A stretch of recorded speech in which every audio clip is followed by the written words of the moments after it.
¿Qué quieres, hijo? Me han dicho que necesitabas mi ayuda. Sí, papá, estaba buscando unas cosas por internet y... Pero no te he dicho que no tenías que mirar esas cochinadas, ¿eh? Ya te conté lo de la abeja y el polen y la flor. Estoy intentando decidir mi voto.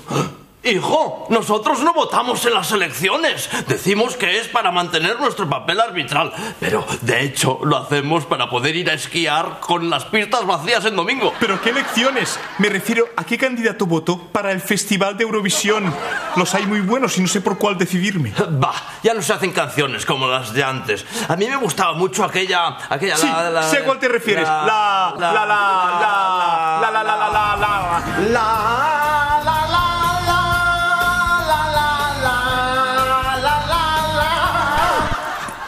Gracias. Bueno, ¿me vas a ayudar o no? Venga, a ver. Mira. ¡Uy, mira! Estas se llaman las nuevas grecas. ¿Quieres que lo veamos? Sí, vale. Venga. Adelante, vídeo nuevas grecas. Papá, tienes que hacer clic con la manita encima del vídeo. Ah, clic. Quita, ya lo hago yo. ¡Oh! Papá, esas no son... ¿Por qué no te callas?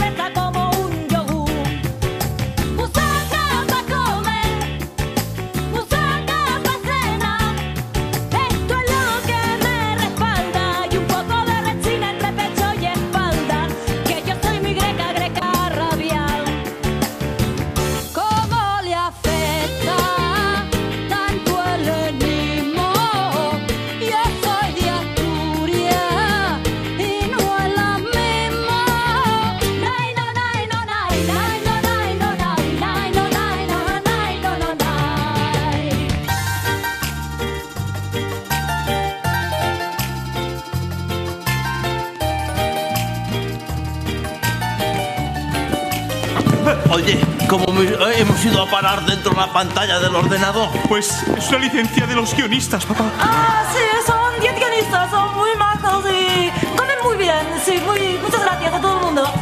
Hasta otra. Cuidado, hijos.